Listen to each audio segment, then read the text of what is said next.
What is up, everybody, and welcome back to another episode of the Classic Chronicles. I hope everybody enjoyed yesterday's episode where I reviewed the WWE Super Show at MSG. If you haven't checked that out, please do. But yeah, for today, we're going to keep the wrestling train going and we're going to talk about my top 10 favorite WrestleMania matches. Now, this list is completely subjective and objective, I should say. And this is not the definitive list because it's so hard to pick. To even do a top 10 WrestleMania matches because they're like, let's see, we're going on 39 years of WrestleMania and you expect like people to just narrow it down to a top 10, but I managed to do that, and I'm not gonna put these matches in order because that is just too hard. But I will tell you just 10 of my favorite matches and from WrestleMania, and you can go back and relive them if you have the Peacock Network in the United States and everywhere else. You can go relive them on the WWE Network. Yeah, like I said, this list is completely my own. Don't freaking come at me like, oh, you didn't include this or you didn't include that. But you know what? No, this is just me. Yeah. So, and before we get into it, a little bit of fun fact. As I'm recording this, as you're listening to this, I should say, today is the 19th anniversary of WrestleMania 20. So next year we'll be going on 20 years of WrestleMania 20. I might do a retrospective on that. I'm not sure what I'm gonna do because I was there that night. But yeah, we'll figure that out. Cross that bridge when we get to it. But for now, here we go. My top 10 favorite WrestleMania matches. To start off, I'm going to go with Brett versus Owen Hart at WrestleMania 10. Okay, so this was the battle of the brothers, man. And growing up, contrary to what everybody else in my family would tell you, I was actually a bigger Owen Hart fan than I was a Bret the Hitman Hart fan. Don't get me wrong, I love Bret. Bret is awesome. Bret is a legend. He'll always be the man. But Owen, it was the one for me because I was the little brother, and who if you have siblings and you didn't want to, your big brother's always like beating on you and stuff like that and messing around with you. Who, as a little brother, who doesn't want the chance to legally, kick their big brother's ass in the ring? So that's why I enjoyed that, man. And the storyline leading up to it, how Owen was always the jealous brother of Bret because Bret had more success than Owen. Bret became a world champion, and Owen wanted that for him, and Owen's parents not caring about him and stuff like that. It just all came together. Now, yeah, not only is it one of the for me, not only is it one of the uh, top 10 matches in WrestleMania history, it's also possibly one of the best WrestleMania openers in history. But Owen Hart came out with a win that night, but that would be overshadowed with Rhett winning the WWE Championship later in the night from Yokozuna as a result of him being a Royal Rumble winner with Lex Luger. They had a little thing where Lex faced Yokozuna, and then if Yokozuna successfully beat Lex Luger, then he would go on to face Bret Hart in the main event, and that's what happened. So yeah, Bret would overshadow Owen Hart's win in the opener of WrestleMania, but still a great match nonetheless, man. The victory roll, and then the the famous scene where Owen is like has spit on his mouth and he's like, yeah, Bret, I beat you, I did it, I'm gonna be the world champion, da-da. And unfortunately that would never happen. But man, what a great WrestleMania opener it was, and what a great WrestleMania match it was. Yeah, so keeping with the theme of WrestleMania 10, another match on that card that people that people talk about to this day and will continue to talk about for decades to come is the ladder match between Shawn Michaels and Razor Ramon for the Intercontinental Championship. What an absolute classic between those two. Shawn Michaels would go on to submit. I think that was the night, even though it was even though it was very early in Shawn's singles career, because up until 2 years prior to that, in 1992, he would be a tag team competitor with Marty Jannetty as they formed the Rockers, and then you. If you watch wrestling, you remember Shawn Michaels famously turning on Marty Jannetty on an episode of Brutus Beefcake's Barbershop, where he super kicked him and threw him through a plate glass window, and thus establishing himself as a singles competitor. So, for that, even like I said, even though it was very early on in Shawn Michaels' career, singles career, it was still a landmark moment for him. And I believe that was the first ladder match ever done on a WWF pay per view at the time. Don't quote me on that. I could be wrong. But yeah, so it was innovative for so many reasons, because like back in the '90s, a lot of ladder matches weren't going on. So to see a match like that, and between two of the all-time greats, Scott Hall and Shawn Michaels, they just went at it, and you know Razor Ramon carried his weight too, and made that match what it was. And it's still one of my favorite matches to watch to this day. I still get goosebumps, watching it when I do throw it on. So yeah, and then okay, so next we're gonna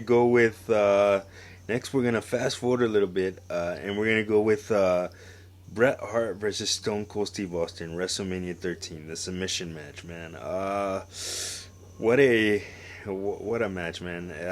If you wrestling fans may remember this as the double turn, basically. So sometimes let me break that down a little bit, what that means for everybody watching this that's a non-wrestling fan. So sometimes during a match, when the crowd is either cheering or booing a person, right, depending on what's going on, it causes wrestlers to adjust on the fly. So they may be cheering, they may be booing somebody that's the bad guy, and then that sometimes that causes the person that's the good guy to kind of adjust what they're doing during the match on the run to kind of play to what the crowd wants. So if the crowd is booing the good guy may be doing something that the supposed bad guy should be doing in order to kind of just play with the crowd wants. So honestly, it's all about crowd participation, and like when we're out there, we got to feel what the crowd does, and we basically work off the crowd's energy and feelings. So that's basically what this was. So going into this, Bret Hart was kind of in 1997 probably the best work of his career.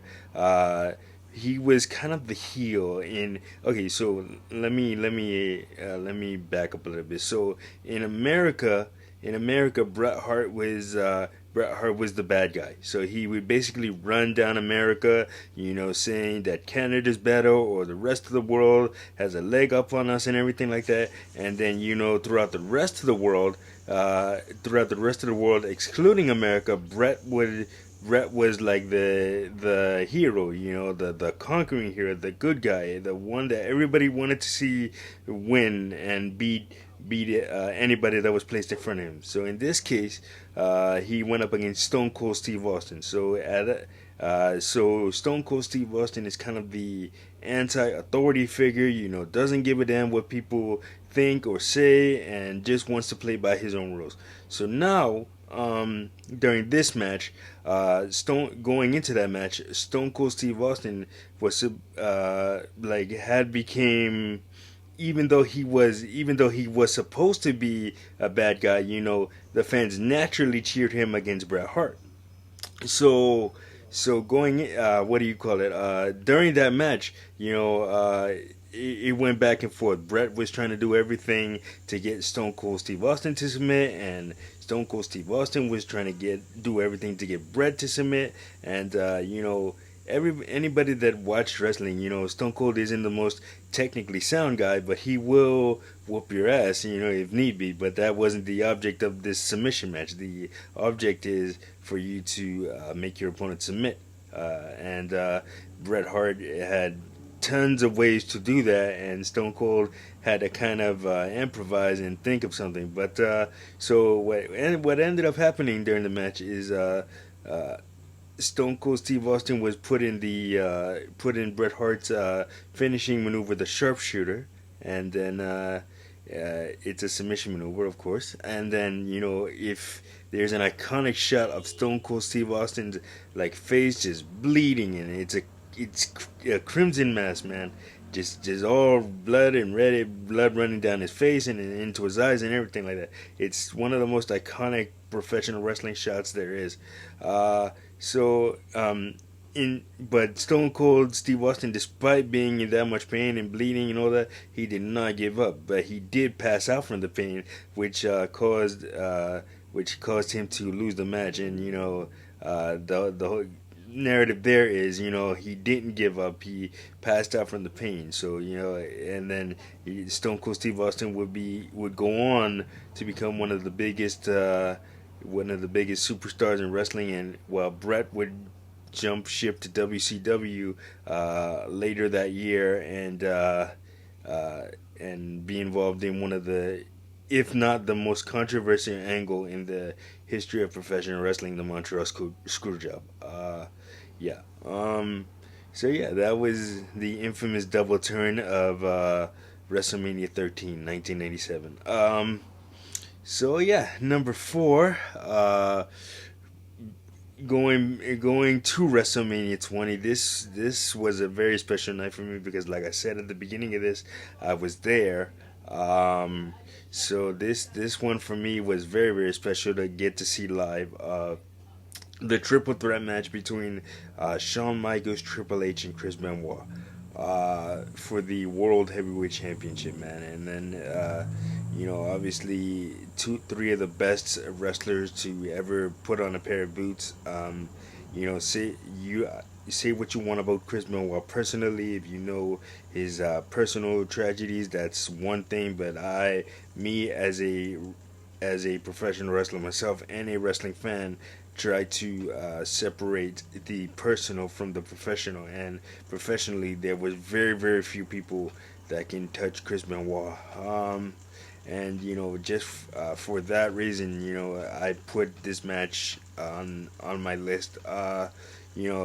Just having Triple H tap out to the crippler crossface, and the reception that Chris Benoit got when he won the World Championship that night in Madison Square Garden, I'll never forget it. And then, of course, the emotional, iconic shot where Eddie Guerrero, a lifelong friend of Chris Benoit, holding the WWE Championship, which he had successfully defended earlier in the night against Kurt Angle, and Chris Benoit just winning his World Championship, and them hugging, and then the confetti coming down. And man, it was just a magical, magical night at Madison Square Garden. I'll never forget it. So yeah, and then okay, so next, what are we up to? Number 4? Okay, number 4, right? Okay, we got Brett versus Owen, Brett versus Shawn, Shawn Michaels versus Triple H, and Chris Benoit. Yeah, so number 4. Okay, so number 4 on my list is what do you call it? Man, the tables, ladders, and chairs match for the WWF Tag Team Championships at WrestleMania 17 between Edge and Christian, the Dudley Boys, and the Hardy Boys. Man, these 3 tag teams will probably go down as the 3 some of the as in your if you're a wrestling fan, I should say, damn it, I'm all over my words today. But if you're a wrestling fan, and you do not put the Dudley Boys, the Hardy Boys, and Edge and Christian, at least in your top 10 tag teams, man, I don't know, man. Yeah, so the story here was, man, they had the first TLC match at SummerSlam 2000, man. So, oh no, no, was that the first one?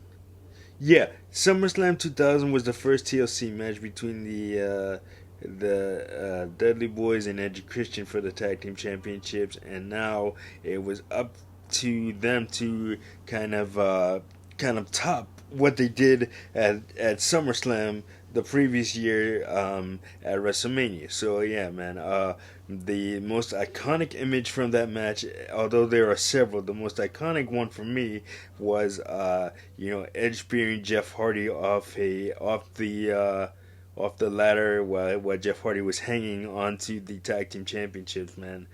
Whew, what a great image that was, and what a hell of a spear that was, man. Those all what do you call it? So all six of those men, man, they left it all in the ring that night. So yeah, still one of my favorite matches to watch, and then of course you had Rhino helping out Edge and Christian, but and yeah, it was pretty cool. Is another one of my favorite WrestleMania matches, man. So this one, Undertaker versus Triple H in Hell in a Cell, man. This definitely was a great match for me. I remember watching it in on pay per view.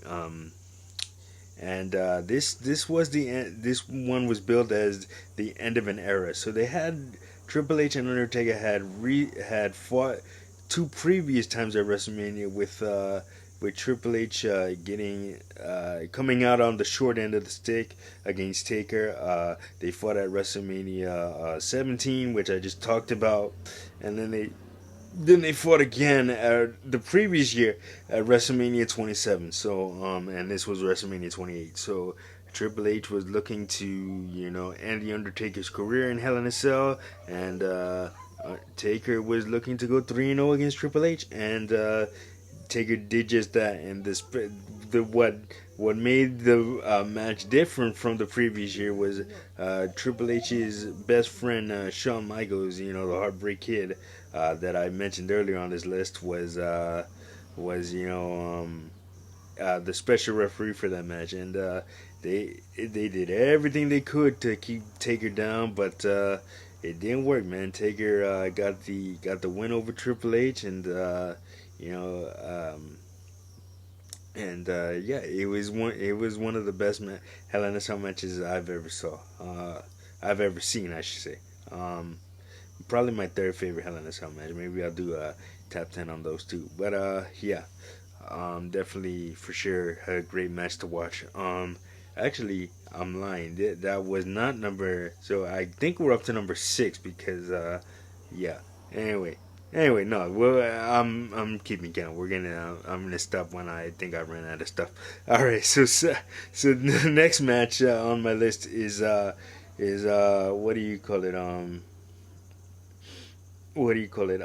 John Cena versus Shawn Michaels from WrestleMania 23. Man, what an absolute masterclass put on by Shawn Michaels that night. I mean, it's very difficult to wrestle the perfect match. I mean, nobody can, but that was pretty damn close to it. I mean, Shawn had a counter for everything that John threw at him, and I'm pretty sure if you heard from John himself that Shawn he probably named Shawn Michaels as one of his toughest opponents because that was Shawn just threw everything that he had at him, but John, as he always does, finds a way to win, man, and that's why he is one of the greatest of all time, man. The 16-time world champion, much respect to John, man. Yeah, so number 7. Okay, so now we're getting into the nitty gritty here. So number 7 for me. man, like I said, this is not in any particular order, but man, probably not only my favorite WrestleMania match of all time, probably the probably one of my favorite match of all time. I dare to say, and that is Randy Savage versus Ricky Steamboat, WrestleMania 3 for the Intercontinental Championship. Just an absolute masterpiece of a match. It doesn't get any better than that for me.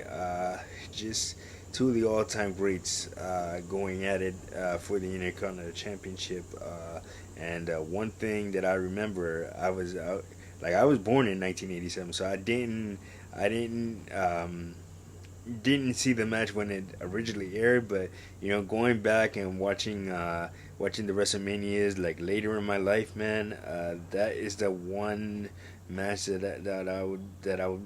that's like for me. It's like wow, that's everything, man. It's everything that you want in a match, and especially from a being a pro wrestler standpoint, man, that is everything that you want in a match. Masterful storytelling. The story leading up to it was great. Randy injuring Ricky Steamboat with the ring bell when he jumped off the top rope and hit him in the throat with it. As a little kid, I'm like, man, Randy Macho Man Savage really hurt Ricky Steamboat, man.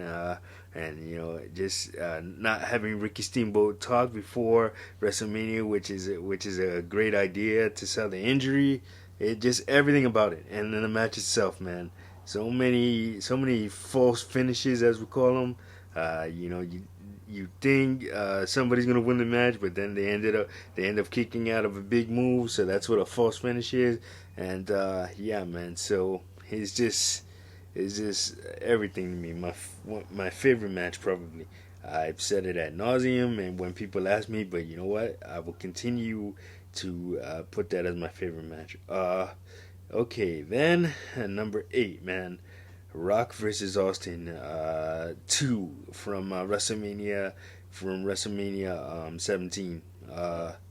Man, what a hell of a match and a hell of a build up too. The like I said before in '97, Stone Cold Steve Austin had organically turned into a good guy, but on this one, in this match, it was in his home state of Texas, and Stone Cold Steve Austin would do whatever it took to win the WWE Championship from The Rock. He said, leading up to this, he said, I need to beat you, Rock. Like, it's not that he wanted to beat him, he needed to beat him. Like, it was a necessity.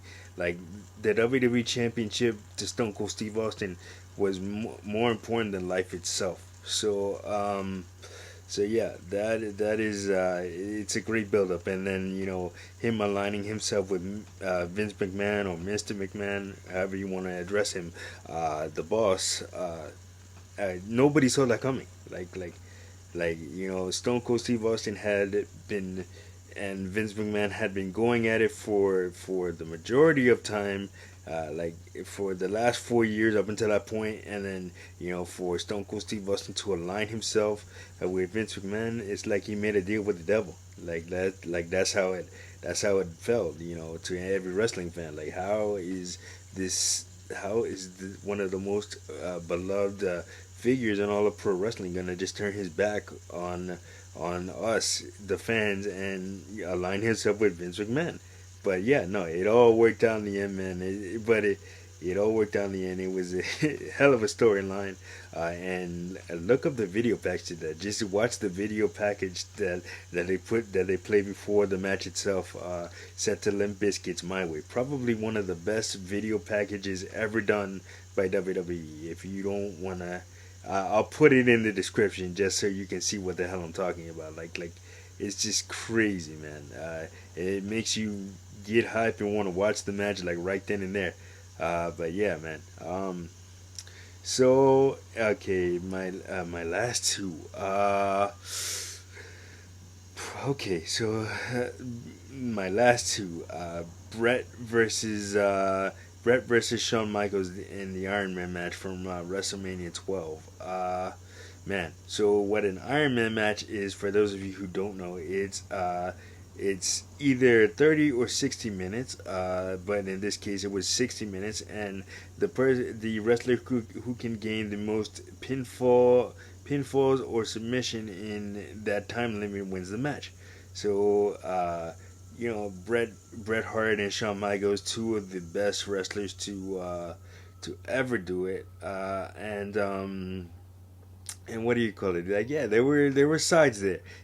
Brett was you had your Bret Hart fans and you had your Shawn Michaels fans, and then those two of the biggest baby faces in the company, two of the biggest good guys, just going at it to see who was the better man. And on that night, Shawn Michaels was the better man, and there's always that iconic call of the boyhood dream has come true for Shawn Michaels, because that was his first run with the WWE Championship. And Brett lost the championship because he was taking some time off to do other outside things, and just the burnout from being on the road and defending the title as much as he did back then. It all got to Brett, and he needed some time off, so it was time to kind of pass the torch to Shawn Michaels at that point. Yeah. So, and then my last favorite WrestleMania match. Well, man. So this one was a very, very special moment, man. Daniel Bryan versus Batista versus Randy Orton for the the WWE World Heavyweight Championship at WrestleMania 30. So the story here was Batista, who had left the company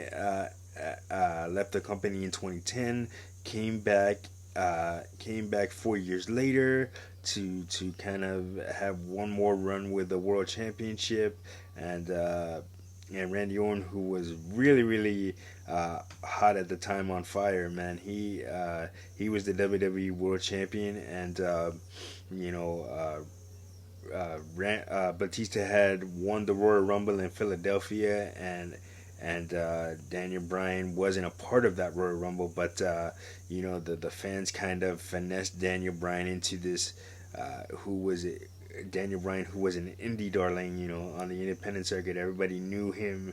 Everybody that followed the independents knew him and loved him and everything like that. And then when we got to WWE, he kind of caught a bad rap in the beginning, but then, at his second run after he came back, he kind of caught fire with the fans. Everybody loves the underdog, so Daniel Bryan was kind of forcefully thrust into the main event by the fans, and after having all that success being in the main event, Daniel Bryan finally captured the WWE World Championship, and it was a great moment for him. And on that night before the Triple Threat match, which was in the main event, in the opening contest, he had to face Triple H to even gain an entry into that match. So, major props to Daniel Bryan, man. It was a true underdog story, and truly one of my favorite matches in WrestleMania history. So, man, yeah, that is going to do it for this episode of the Classic Chronicles, man. Like, subscribe, and share. Don't forget to hit that notification button, and I will see you guys in the next one. Peace.